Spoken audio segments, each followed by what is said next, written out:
Number 4 শাহাদাতুজ জুর, মিথ্যা সাক্ষী দেওয়া। ভোট মানে আপনার একটা সাক্ষী।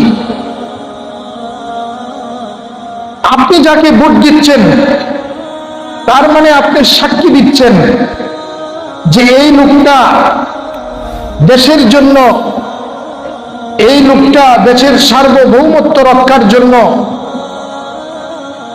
সে যোগ্য, জনগণের জন্য সে যোগ্য, জনগণের হক সে মারবে না, সে রাস্তায় রডের পরিবর্তে বাঁশ দিবে না। কথা বলেন না?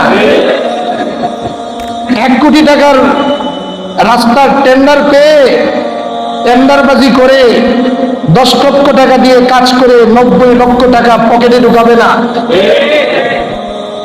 এতিম, অসহায়, বিধবা, তাদের যে সম্পদ রয়েছে, সরকারি বরাদ্দ আছে, এগুলো নিষ্ঠার সাথে সে এগুলোকে পালন করবে। গরিব, অসহায়, দুঃখীদের খবর নেবে। হযরত ওমর রাদিয়াল্লাহু তাআলা আনহু তিনি বলতেন, ফুরাত নদীর তীরেও যদি কোনো একটি উট বুকা থাকে, সেই উটের বুকা থাকার কারণে আমি ওমর আল্লাহর দরবারে জবাব দিতে হবে।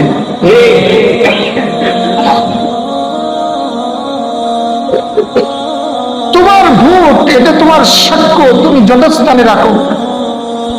যেখানে দিলে সে গরিব, অসহায়দের তাদের হকগুলো যথাস্থানে রেখে দিবে, তাদের হাতে পৌঁছাবে, সেখানে রাখো। এটা সাক্ষী। এবং তোমার অযোগ্য পাত্রে দেওয়ার কারণে সে যদি দুর্নীতি করে, 3 নাম্বার হইল তোমার পক্ষ থেকে সে প্রতিনিধি। তুমিও যেমন জনগণের সেবক, তুমি তোমার ভোটের মাধ্যমে তাকে জনগণের সেবক বানিয়েছ, সে তোমার উকিল, সে তোমার প্রতিনিধি। সুতরাং তোমার প্রতিনিধি যদি নেক কাজ করে, এর নেকি তুমি পাইবা। আর তোমার ভোটের মাধ্যমে পাশ করে সে যদি দুর্নীতি করে, সে যদি দেশকে বিক্রয় করে দেয়, সে যদি স্বৈরাচারী হয়, সে যদি জনগণের প্রত্যাশা পূরণে ব্যর্থ হয়, সে যদি মদের লাইসেন্স দিয়ে দেয় ওপেনলি ভাবে, চাঁদাবাজদের চাঁদাবাজি দূর না করে আরো চাঁদাবাজ লেলিয়ে দেয়, কথা বলেন না, তাহলে এর পাপ শুধু ওই সদস্য, সংসদ সদস্য হবে না, তুমি যে তাকে সমর্থন করলা তুমিও পাবে। এই জন্য একটা হলো ইমানি দায়িত্ব, আরেকটা হলো দেশের সার্বভৌমত্ব রক্ষার একটা জাতীয় নির্বাচন। এই ক্ষেত্রে দলমত নির্বিশেষে এই দেশে ইসলামী শরিয়া খেলাফত প্রতিষ্ঠা করার জন্য আমাদের আগে খেলাফত পরিবেশ ব্যবস্থা করতে হবে, এরপরে নির্বাচন পদ্ধতি। এই গণতান্ত্রিক রাজতন্ত্র, সমাজতন্ত্র, এই তন্ত্রমন্ত্র দিয়ে ইসলাম কায়েম হবে না। ইসলাম কায়েম করতে হবে খেলাফতের শরীর বিধানের পদ্ধতিতে।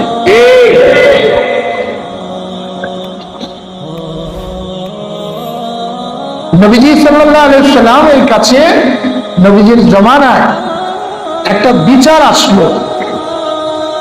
আরবের সম্ভ্রান্ত একটি গোত্র, জুরহুম গোত্র, না ভুল বলেছি, খাজরামি গোত্র।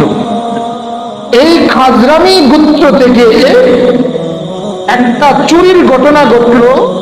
চুরি করেছে যে মহিলা, তার নাম ফাতেমা।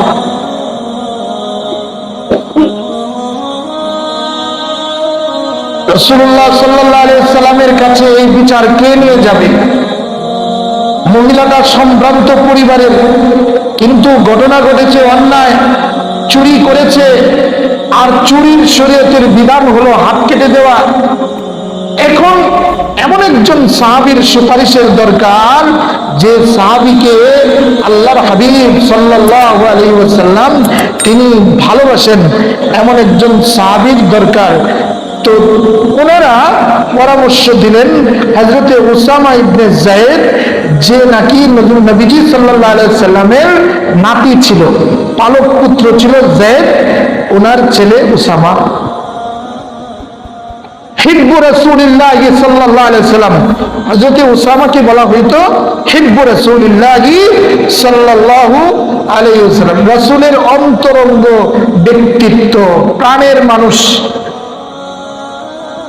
হযরত উসামাকে বললেন যে চুরির ঘটনা ঘটেছে, আপনি একটু সুপারিশ করলে হয়তো বিচারের ব্যাপারে হালকা হবে।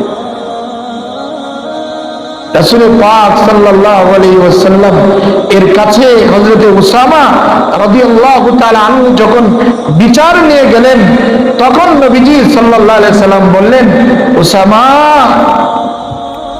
আরে ফাতেমা তো দূরের কথা, আমার মেয়ে লাউ আন্না সারাকাত বিনতু মুহাম্মাদিন সাল্লাল্লাহু আলাইহি ওয়াসাল্লাম ফাতেমা,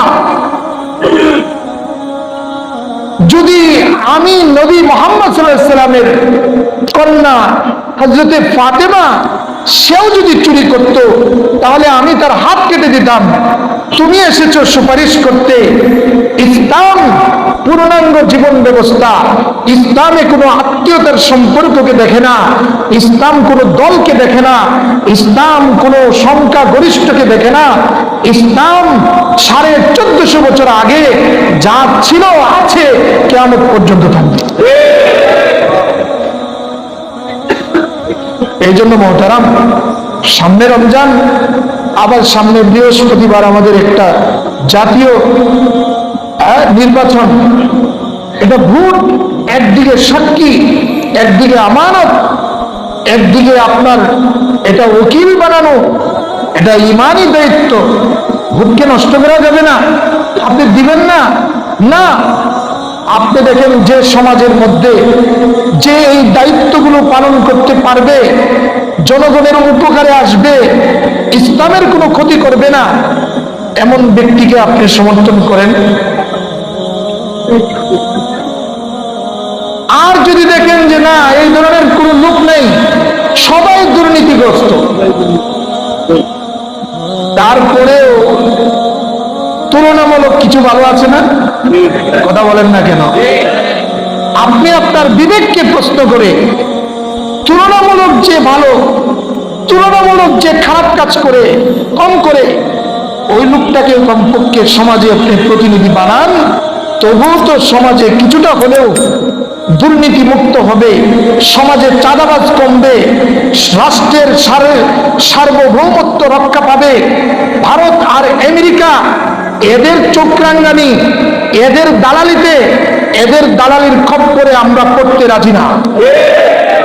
আমরা আমাদের দেশকে ভালোবাসি, আমরা কোনো আমেরিকার কাছে দেশকে বিক্রয় করতে রাজি না, কোনো ভারতীয় এজেন্টদের কাছে আমরা এই দেশকে আমরা বিক্রয় করতে পারি না। আমরা একমাত্র আল্লাহকে ছাড়া কাউকে ভয় করি না। একজন মুমিন তার জীবনে এটাই হবে বড় বিপ্লব, এটাই হবে তার নিয়তি, এটাই হবে তার সদিচ্ছা। আমরা যদি আমাদের ঈমানকে আগে এনে, মুসলিম পরিচয়টাকে আগে এনে আমরা আগাইতে পারি, আগামী দিন হবে ইসলামের ইনশাআল্লাহ।